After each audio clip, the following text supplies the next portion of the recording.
Le FSBK s'est rendu sur le circuit Paul Ricard pour l'ultime étape de la saison. On ouvre le bal avec la première course des Super Sport 600 déclarée mouillée. Johan Gimbert, favori ce week-end en l'absence de Valentin Debise dans la catégorie, a nettement dominé la course après un bon départ. Mathieu Gregorio, toujours leader du championnat Challenger, se fait percuter par Luciana et est relégué en 16e position. Il passe néanmoins la ligne d'arrivée 5e malgré sa blessure à la main. Parti de la première ligne, Diego Poncet termine en 4e position et monte sur la 3e marche du podium Challenger. Bartholomé Perrin, en pleine progression, signe son tout premier top 3. Devant le 95, Mathieu Luciana, à l'aise sur ce circuit, réalise une belle remontée et termine en 2e position. Et c'est Johan Gimbert qui s'impose, sa première victoire dans la catégorie. Il remporte donc aussi le Challenger. L'après-midi, même scénario pour le 77, mais sur le sec. Derrière lui, Mathieu Gregorio chute dans le premier tour après avoir touché la roue arrière du numéro 139 et perd le championnat Challenger. Malgré un bon rythme ce week-end, Bartholomé Perrin ne parvient pas à se hisser dans le top 3 et termine 4e. 3 secondes 8 devant, c'est Mathieu Luciana qui monte une nouvelle fois sur le podium, cette fois sur la 3e marche. Le pilote perle de fruits Enzo de la Vega réalise une course intelligente en passant le drapeau à damier 2e. Meilleur résultat de la saison pour lui également. Devant, Johan Gimbert réalise le doublé pour cette 7e étape. À sa plus grande surprise, il est aussi titré champion Challenger Super Sport 600 à l'issue de cette course.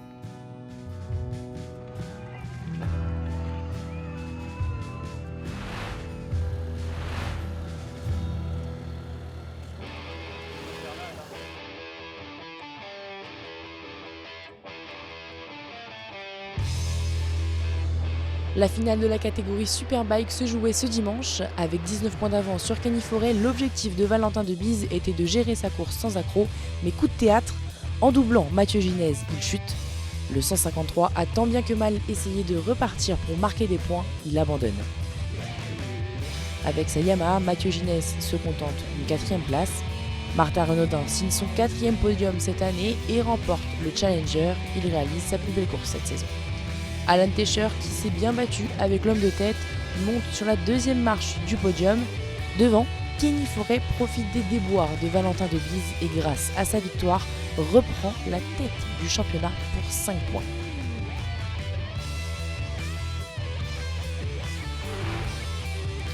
L'après-midi, Grégory Leblanc se hisse dans le top 5, son 2e cette année. Une bataille entre Martin Renaudin et Mathieu Ginez prend place tout au long de la course. C'est le numéro 41 qui a le dernier mot et remonte sur le podium plus de 3 mois après sa blessure. Martin Renaudin termine lui en 4e position. Alan Tescher, qui a pris les commandes de la course au début, n'a pu créer l'écart nécessaire avec les pilotes derrière pour s'imposer et réalise une belle 2e place et rebondissement dans la course au titre. Valentin Debise chute de nouveau dans le virage du Bosset en voulant recroiser Kenny Forêt.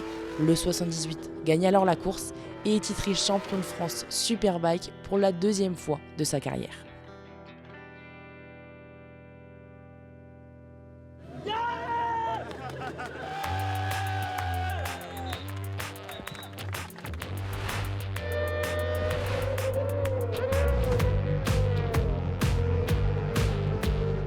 Dans la catégorie Sidecar, Palaker et Sessuti empochent leur 12e victoire en F2.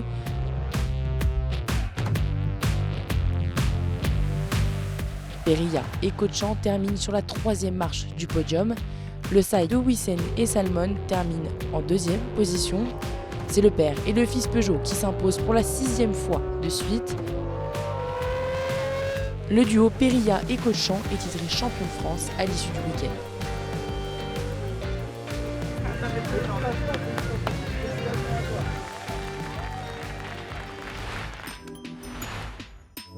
En OGP, les 2 titres se jouaient aussi lors de cette dernière journée. En pré-moto 3, Henri Mignot monte sur la 3e marche du podium. Devant lui, un duel s'installe entre Rémi Sanjuan et Mathias Rossani. Le numéro 126 s'incline et termine deuxième, tandis que le numéro 13 Rossani l'emporte et reprend l'avantage pour 2 points au championnat sur Mazis. En NSF 250, la lutte entre Benjamin Caillet et Jules Berceau était aussi de mise. Le numéro 6 termine finalement troisième. C'est Elliot Cassigian qui se hisse à la deuxième position. Jules Berceau reprend les commandes du championnat aussi pour 3 points avec une nouvelle victoire. Lors de la deuxième course, Mathis Fargier monte sur la troisième marche du podium des Prémoto 3. Sur la deuxième, c'est Enzo Giacomino et son numéro 8.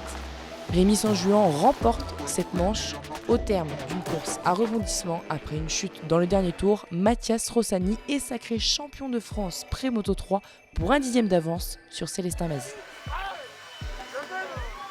Après avoir fait cavalier seul, Evan Boxberger s'impose en NSF 250. Derrière lui, une course folle a lieu. Il a fallu attendre le dernier tour pour connaître le dénouement du championnat entre Jules Berceau et Benjamin Caillet. Elliot Cassigian s'intercale entre les deux hommes et prend la troisième place. C'est Berceau qui est deuxième et est donc sacré champion de France. Benjamin Caillet est quatrième.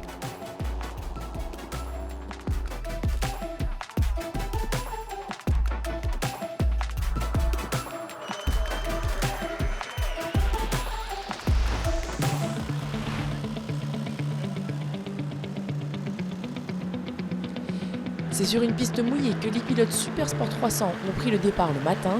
Parti de la pole position, le 72, David Dacosta termine 3e. Justine Pedemonde confirme sa progression en montant sur la deuxième marche du podium, son premier cette saison. Pour lui aussi, c'est une première. Ores Bass remporte la course avec 2 secondes 4 d'avance. Théo David gagne en Challenger.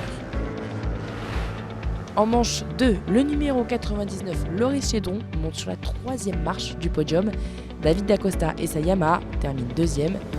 Parti de la troisième position, le pilote FT Racing Evan Plindou s'impose. Théo David fait lui le doublé en Challenger. Et après rectification, c'est Théo Tauveron qui est sacré champion de France Super Sport 300 Challenger.